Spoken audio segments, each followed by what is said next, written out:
and welcome to the latest episode of Harmonious World. My name is Hilary Seabrook. I started this podcast in lockdown and it was inspired by a Quincy Jones quote, "Imagine what a harmonious world it would be if everyone shared a little of what they're good at." Here on Harmonious World, I chat with musicians, anyone with an interest in music, getting them to share what they are good at. My past guests include seasoned professionals, winners, nominees of Grammys and other awards, and those starting out in the business. Alongside Harmonious World, you can find my blog, which is reviews of live gigs and recorded music. All the links are in the show notes. I do want to quickly say here, thank you to all my supporters and listeners. I'm really grateful for your ongoing support. You can support me financially by going to patreon.com or via the Buzzsprout website where these episodes are hosted. For this episode today, I'm joined by Sean Imboden, and what you're listening to now is The Gentle Giant from his new album, Uncharted Realms. This is a lovely large ensemble album, and I hope you enjoy listening to my conversation about it with Sean Imboden.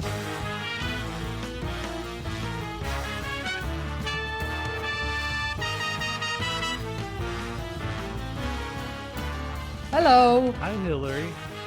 Hi, Sean. How are you doing? I'm great. How are you? Yeah, I'm good, thank you.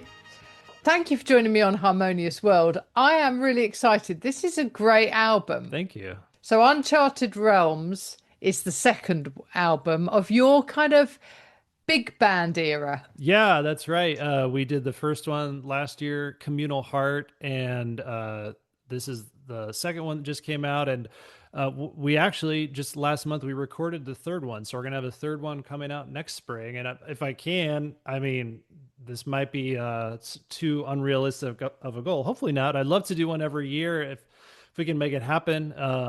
It's just such a enjoyable and fulfilling project. You know, it seems like a worthwhile thing to try to keep going if we can do it. So what is the music? Is the music your compositions or is it a mixture of things? It is all mine, my compositions so far for both the first and the second album. For the third album, we did actually record all standards or covers. And I just, because I love doing other people's music too. I love arranging other people's music. But yeah, these first two albums, it's all my originals. Some of the tunes I wrote first for kind of like a small group jazz setting originally, and I would play some of the tunes with like a quartet or a quintet. And then, if I like the tune well enough and I can sort of imagine, I'll start to think to myself, oh, I could really expand this to the full 17-piece ensemble, and I can just do so much more with it. You have so many more colors to work with and voices within the group. So to me, if I have a really good piece, even if it's just maybe like a 16-bar tune, if I like the melody and chord progression, then I can start to really expand and try to think creatively beyond that, what's possible in terms of, writing for the big band. I can think about extending an intro and then really growing and developing a big, maybe middle solo section. But I kind of like it where the focus doesn't always have to be on the soloist. I can really highlight the band, and then the soloist can sort of be just a little special glitter throughout the whole performance. So I like being able to mix things up like that. So yeah, all my original music and, just trying to develop and see what else I can come up with. Also, I think one of the things that I liked about this album is that, like you say, the different textures and the different colors that you can get by sort of focusing on trumpets or from a sax soli or whatever, and it's really nice. And sometimes sort of stripping it back to the rhythm section and building that as the bass and then adding other things, and I like that, the different colors that you get. Oh, thank you. Yeah, and that's one of the things I realized too, is that there's so much strength musically within the ensemble where I really can just let it be just bass and drums for a bit, and then we're seeing a whole sort of different set of colors coming through when we can really focus on that. And then I can bring in other instruments and let it layer and build in all sorts of different interesting ways. So there's just so much to work with. And to me, that's what really, I think drives a lot of the creativity is just this, it almost feels like exponential possibilities in terms of orchestrating ideas. And that just leads to more ideas. And then I can just sort of develop. And yeah, it's really been a joy just, working with this band. Yeah. So what about the recording process? Do you record kind of live as was, or do you sort of strip things back? How do you do it? We do try to do live as much as we possibly can. It seems like the right strategy now is to plan on two full takes for each piece. And what that does is we have a really great engineer, and typically then the second take is usually the one that we go with, and we use almost the entirety of the second take. Now, the nice thing too, even if we're not using a click track, um, the tempos are usually close enough where if somebody missed something on the second take, the engineer can take it if they got it on the first take and move it into the second take. So we try, not to do that as much as we need to, or very much at all. But if we have to, then we can. And the way we're setting up in the studio too, we do have sound barriers in between most of the horns. The rhythm section is all isolated, but if there is something too where there's not too much bleed, then somebody can overdub something if they need to fit it in that second take if they missed it or there was like a small mistake or whatever it is. Um, I don't think I don't know if we've done a third take on any of the charts. That would probably be like an emergency situation where something just completely went wrong. But typically, two takes is good. And the biggest thing that I've realized now, and it's getting better every time, is if I can get the band the music early, we have plenty of rehearsal time and performances before the recording session. The recording is just going to go so much smoother. If they're coming in, they've known the music, they've played it for a while. They're like, oh yeah, we know how this goes. We know what to listen for. We know how to lock in with everybody around us. Then it's just a matter of focusing, doing it a couple of times, and we get really close. And then just like a little bit of editing and tweaking when we're mixing and mastering to help polish and, tighten up all the little edges and things like that. But yeah, I mean, and to me, that's one of the joys of getting just to do this more is that I learn so much every time through the process, and then I try to take that knowledge into the next recording session and just get better and better, and then ask other people who are more experienced. I have people that work with me as producers who have been doing this much longer than me, and they'll come in and they'll give me feedback on the mixes, or they'll be there in the studio with us giving feedback on the day that we're recording. So, just trying to like stay open as far as the things that I need to learn and not get too hard headed and think that I know it all because I certainly don't. So, yeah, but that's pretty much what Yeah. we do. Yeah.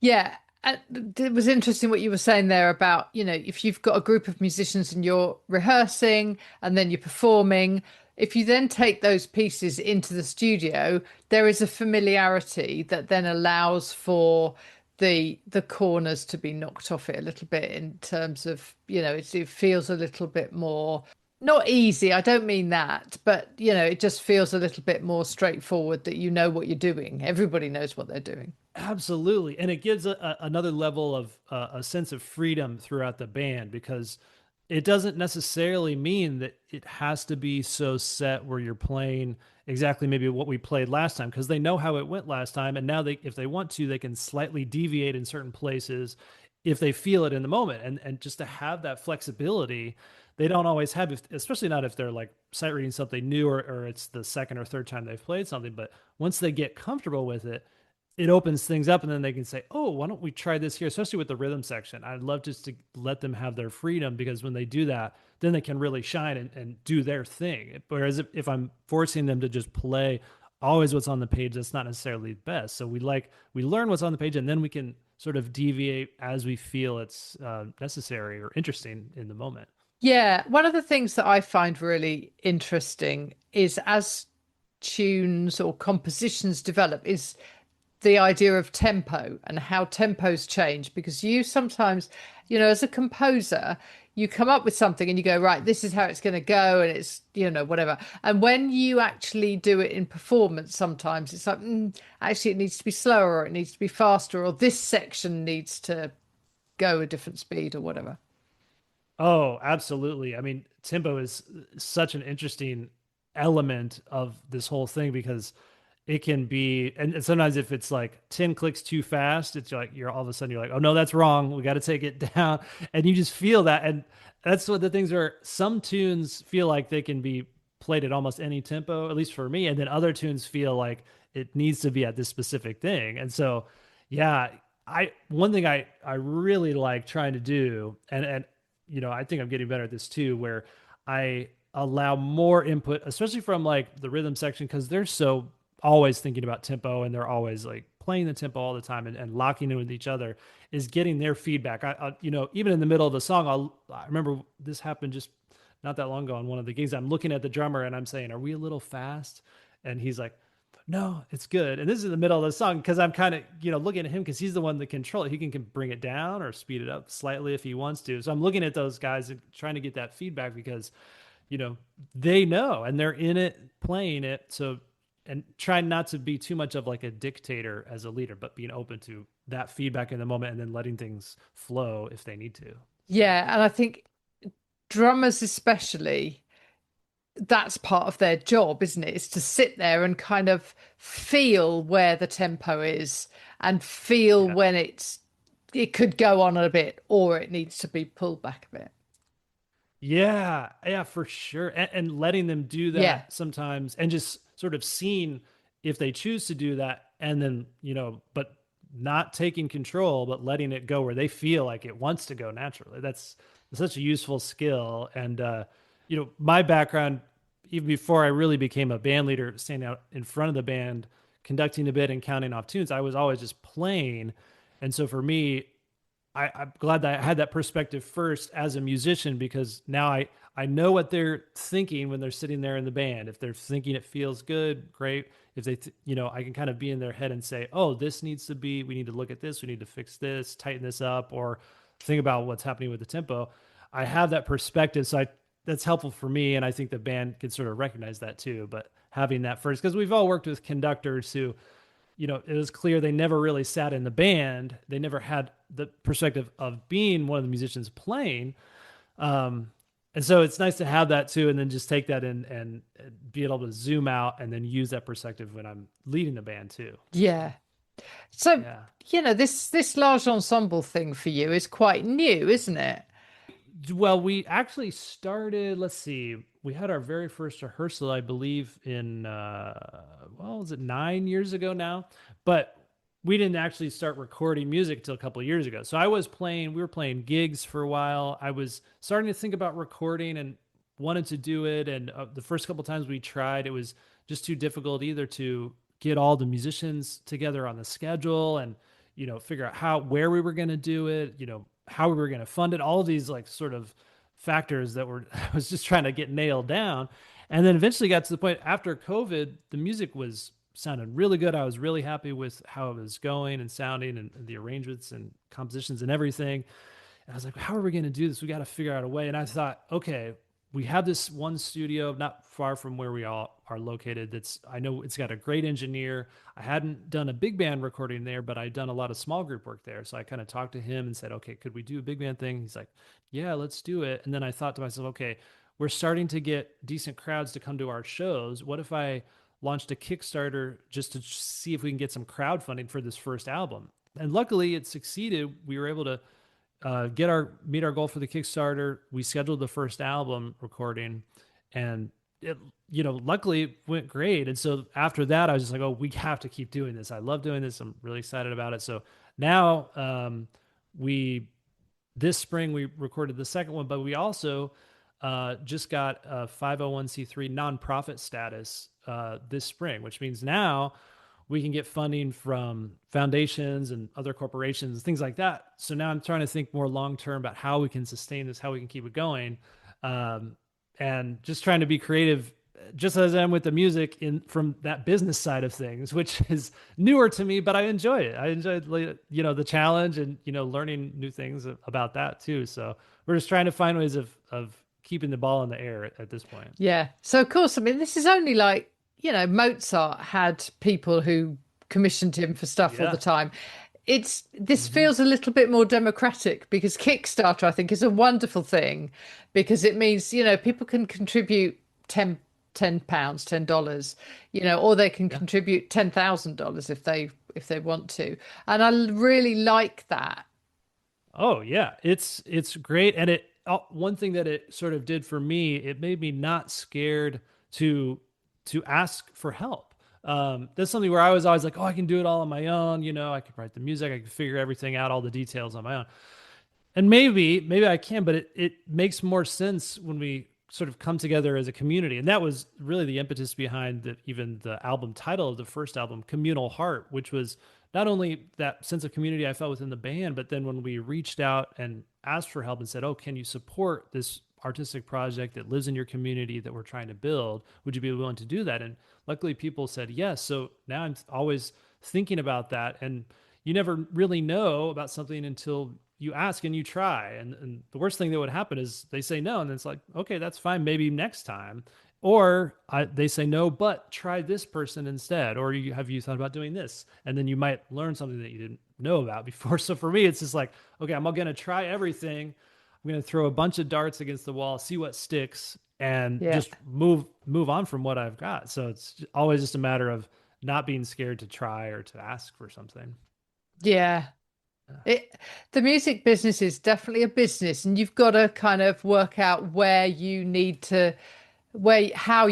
to manage that rather Yeah. than thinking you can just be creative and ignore everything else, which you realistically can't do. Absolutely, absolutely. I see a lot of musicians who uh, have always focused on the creative part and never really decide to tackle the business side. And while they still might be putting out great music, they haven't sort of created the opportunities for themselves that they could have if they had been a little bit more open to the business side. And it's something I'm always trying to be aware of because I do think my strength lies in more of the creative work, especially just in terms of like either improvising or writing music.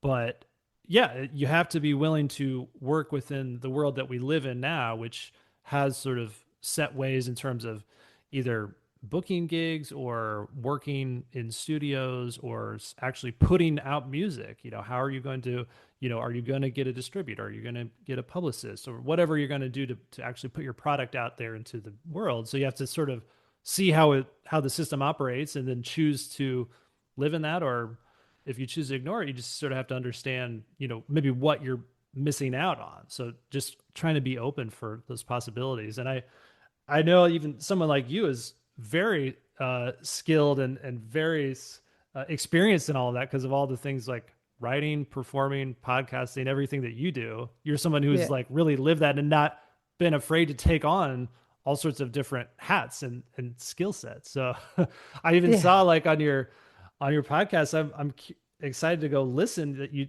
interviewed Maria Schneider, one of my Oh, heroes and one of my idols, somebody who I was definitely sort of modeling my band after when I started it because I love her music. So, yeah. Well, that wouldn't have happened without lockdown.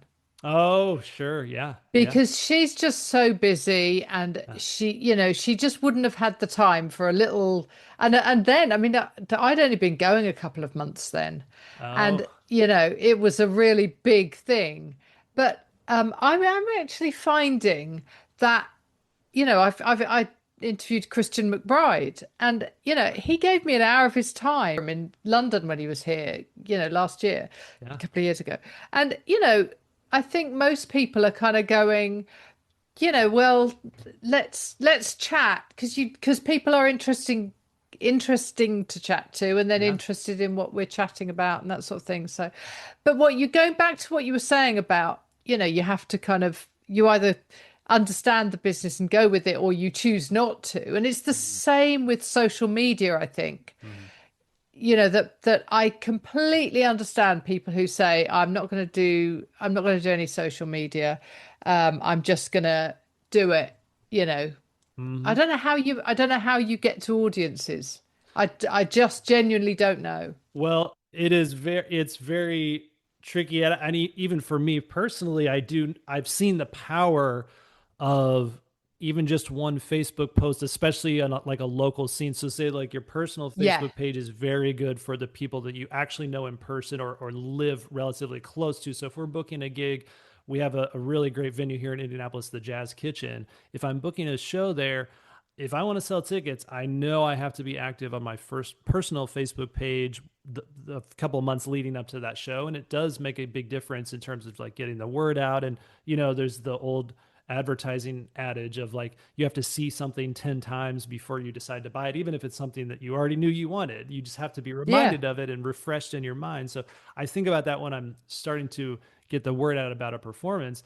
But at the same time, especially with Instagram, it's so finely tuned to make you always want to look at it on your phone all the time. And so if right after a gig I've been promoting heavily, I actually delete Facebook and Instagram off my phone for a few weeks just to give myself a break, and so that I'm also not tempted to go on there and waste like hours every day just scrolling, not knowing what I'm scrolling for. It's really Yeah. tricky because it really does hack your brain, but it's a powerful tool if you can sort of harness it and understand how to use it. So that combined with like an email mailing address for me has been really Yeah. big with like, especially in terms of like selling tickets for gigs. So yeah, it's something that I'm really trying to balance and just be smart with. And that just sort of goes along with like being your own boss in terms of being a freelancer and being a musician. You have to sort of navigate the boss aspect, but then be your own good employee too, and know that you're working, but then you have to create the schedule and the tasks and the requirements, and then also fulfill those things, but then also judge how you're doing it yourself if you're your own boss. So it's tricky, but yeah. Yeah. No, it is tricky. And you do have to manage your own time and be aware of. I'm very conscious when I'm on Instagram that I know when I've reached the point where I need to just go stop. Yeah. Just leave it. Just walk away. Absolutely. And but it's so interesting because especially younger people, or I teach a lot of college students in their early 20s where that's essentially how they are discovering new music and new artists. They'll just scroll on Instagram and whatever is recommended to them. I'll have a student come into their lesson and I'll say like, okay, what are you listening to? What are you checking out? And they'll say, oh, this person. I'll say, I've never heard of that person. And I'll say, how do you find them? I was like, oh, Instagram. It's like, oh, Yeah. okay. And then I'll say like, okay, have you heard Joe Lovano or Mark Turner or Donnie McCaslin? And they'll be like, no, I've never heard of those people. And I'm like, okay, so let's, yeah, I'm glad you're Yeah. discovering these new people, but now we need to really discover these established players who have been huge for decades on the scene and, trying to strike a balance between the two. Yeah, at least, if artists can have not that they have necessarily have to have a social media presence, but just a landing point where a young person can go if and I think most of them do now, but if I can say like, okay, go check out Joe Lovano's Instagram and then that'll help you find his albums, that sort of thing. Yeah. Even if Yeah. you're not posting every hour of every day, if somebody Yeah. just has something that they can go find, at least that's a good starting point. Exactly.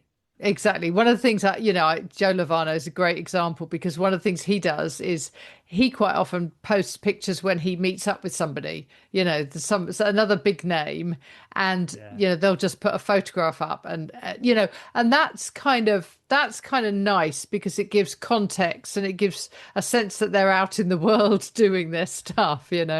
Oh, absolutely. Yeah, that's true. And yeah, not being afraid to share your journey, whether it's you're out at a gig or even if you're in the practice room writing a new composition.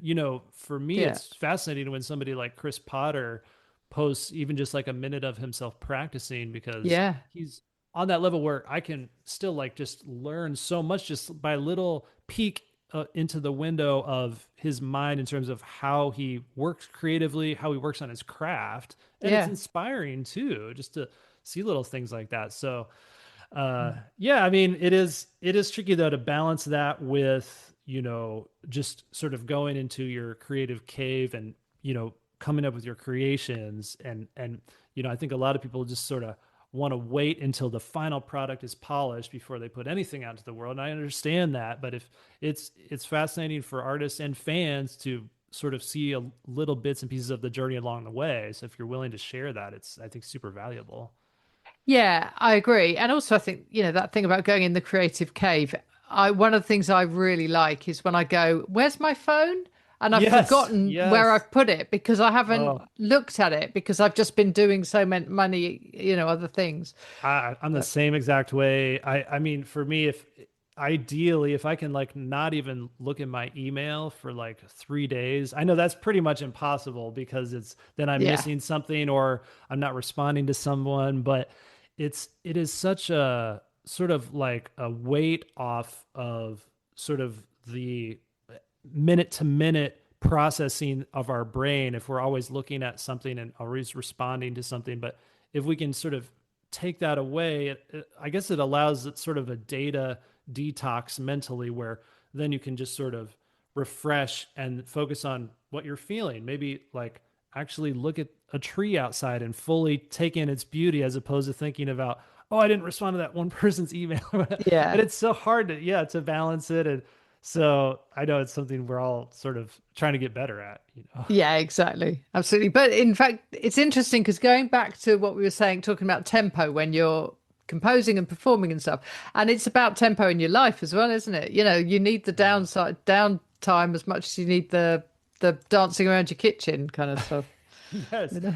Yeah, for sure. I like to think because when I think about like the composing side, at least with practicing, I can get by with practicing maybe 20 minutes here or there throughout the day if I need to just fit it in. But composing is so much harder. I feel like I have to really have longer blocks of time if I'm really going to get some good composition work done. And so trying to block that time off where, yeah, my phone is off and in a different room and I know I'm not even tempted and then I can really let my brain fully go into whatever this thing is that I'm working on. So, trying to have that is precious time and just trying to stick to that is difficult, but important for trying to get the work done. Yeah. Fantastic. What a lovely conversation. Thank you so much, Sean. It's been Oh, really interesting. oh, it's my pleasure. Thank you for having me on. Yeah, brilliant. And good luck with the album. And I look forward to hearing the third one as well. Well, thank you. Yeah, I'll be sure it's sent out, and I'd love to chat with you again in the future. It's lovely meeting you and seeing what you're up to. So thank you very much.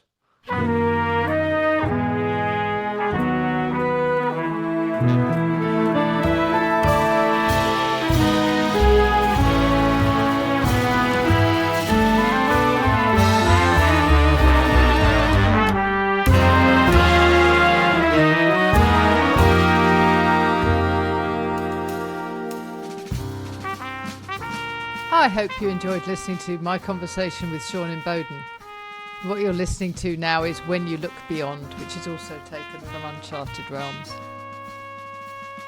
Please remember you can find reviews of albums and live gigs at hilaryseabrook.co.uk. And please get in touch if there's any comments that you'd like to make. Until the next episode, if you can rate, review Harmonious World on Apple Podcasts or wherever you find this, that would really help others to discover the show. If you go to my Patreon site, you'll find merchandise and offers.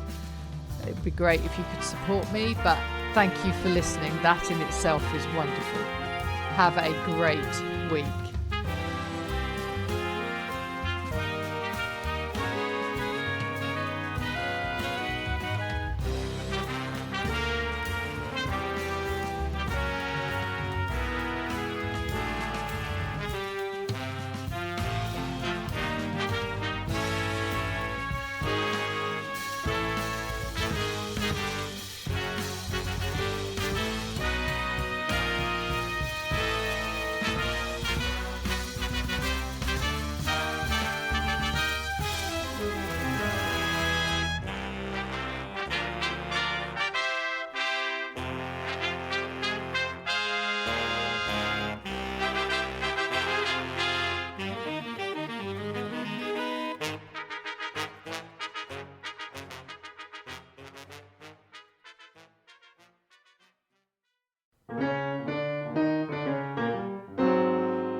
Thank you for listening to the latest episode of Harmonious World. My name is Hilary Seabrook, and it's a great delight to bring this series of discussions with musicians and composers and writers and all sorts of people to you. Obviously, there's no point in having a podcast if people aren't listening, and I'm very grateful to my listeners for doing so. Thanks also to Joe English for composing and performing this new theme tune. So wherever you get your podcast, you can leave a review. You can share this with your friends and family, either as a link or on social media and that sort of thing. I'd be really grateful for that. Don't forget that you can subscribe now. There's a link wherever you get your podcasts. So have a great week, and please remember why I started this, which is just to try and make the world a little more harmonious. Thanks for listening to Harmonious World.